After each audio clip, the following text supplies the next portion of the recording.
पूर्व मेदिनीपुर में फर्जी डॉक्टर गिरफ्तार, हाथ जोड़कर मांगी माफी, लेकिन पुलिस ने दबोचा। पूर्व मेदिनीपुर जिले के दीघा, एगरा, हेंडिया, नरघाट और राधामणि में डॉक्टर सी दास के नाम से प्रैक्टिस करने वाले एक फर्जी डॉक्टर का पर्दाफाश हुआ। वह उड़ीसा के एक असली डॉक्टर चंदन दास के रजिस्ट्रेशन नंबर को कॉपी कर खुद को मेडिसिन, शुगर, थायराइड और नर्व विशेषज्ञ बताकर इलाज कर रहा था। करीब 9 महीने पहले खेजूरी थाना क्षेत्र के प्रियानगर के निवासी बिहारी लाल सेन नामक एक शिक्षक की इलाज के दौरान मौत हो गई थी। इसके बाद शिक्षक के बेटे और उनके छात्रों ने डॉक्टर के प्रिस्क्रिप्शन की जांच की, जिससे पता चला कि वह फर्जी डॉक्टर है। उन्होंने स्थानीय बीडीओ और बीएमओएच को इसकी शिकायत की। छात्रों ने डॉक्टर की तलाश शुरू की और पता चला कि उसने एगरा और दीघा में प्रैक्टिस बंद कर दी थी। बाद में जानकारी मिली कि वह नंद कुमार के गुजरात मेडिकल हॉल में हर शनिवार प्रैक्टिस करता है। शनिवार शाम को छात्र मरीज बनकर डॉक्टर के पास पहुंचे और उसकी असली पहचान उजागर कर दी। जैसे ही यह बात फैली, वहां मौजूद मरीजों और स्थानीय लोगों ने उसे घेर लिया और बवाल शुरू हो गया। घबराए डॉक्टर ने हाथ जोड़कर माफी मांगी और लिखित माफीनामा दिया, लेकिन भीड़ ने उसकी माफी को स्वीकार नहीं किया और विरोध जारी रखा। सूचना मिलते ही नंद कुमार थाना पुलिस मौके पर पहुंची और डॉक्टर को गिरफ्तार कर लिया। पूछताछ में उसने अपना असली नाम चंदन दास बताया और कहा कि वह नंदीग्राम के भेकुटिया गांव का रहने वाला है। पुलिस अब इस मामले की गहन जांच कर रही है। দাদা আপনার নাম? আমার নাম তাপস দা, সবাই তাপস দা হিসেবেই জানে একটু। আচ্ছা দাদা, আপনাদের এই যে ডাক্তারকে ধরলেন বা কি করলেন, কি এই বিষয়টা বলুন তো। দীর্ঘ 9 মাস আগে আমাদের খুব শ্রদ্ধেয় মাস্টারমশাই, আমরা যার কাছে পড়াশোনা করে একদম অভিভাবকের মতো দেখতাম, উনি মারা গেলেন। মারা যাওয়ার কারণ আমরা আশাতীত ছিলাম না, তো ওনার প্রেসক্রিপশান নিয়ে খুঁজতে খুঁজতে দেখি যে ডাক্তারবাবুকে ওনার দেখানো হয়েছিল, সেই ডাক্তারবাবু আসলে ডাক্তারবাবুই নয়, একদম সাধারণ একজন মানুষ যে টেথিস্কোপটাও লাগাতে জানে না।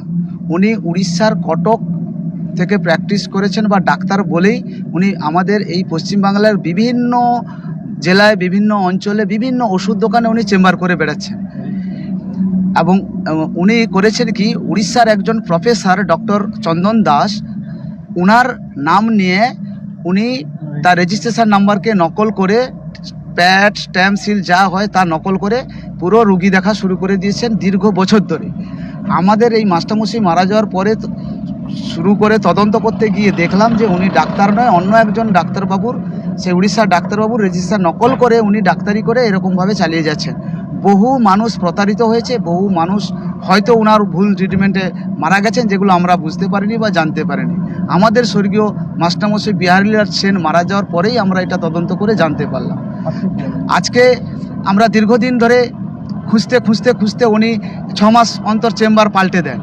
বিভিন্ন জায়গায় উনি চেম্বার করেছেন। আমাদের কাছে যে খবর, ময়না, দীঘা, তারপরে মেছগ্রাম, এগরা, রাধামণি, হলদিয়া, ব্রজলাল চক, হেঁড়িয়া, তল্লা বাস স্ট্যান্ড, লাস্ট যেটা আমরা জানতে পেরেছিলাম নরঘাটে গুজরাত মেডিকেল হল। আজকে উনি ওখানে চেম্বারের ডেট ছিলেন এবং উনি ওখানে চেম্বার করেছিলেন। আমরা পেশেন্ট সেজে এসেছিলাম। এসে আমরা যখন ওনাকে জানতে পারি, আমরা মিডিয়াকে খবর দেই এবং তারপরে আমরা নন্দকুমার থানায় অভিযোগ জানাই এবং অভিযোগ জানানোর পরে ওনাকে গ্রেপ্তারও করেছেন। আপনার নাম?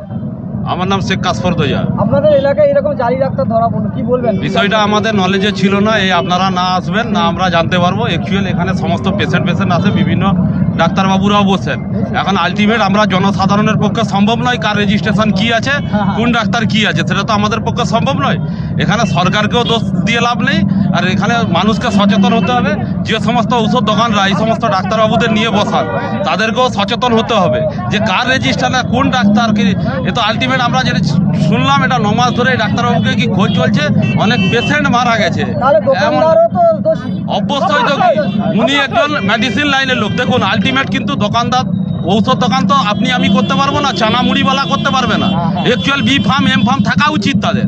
একজন বি ফার্ম, এম ফার্ম, তাদের তো ওই সম্পর্কে অনেক নলেজ বেশি হওয়া উচিত। তাহলে একটা ডাক্তার ফেক কি, তার রেজিস্ট্রেশন কি আছে, তার ডকুমেন্টারি না নিয়ে একটা দোকানদার বসাবে না।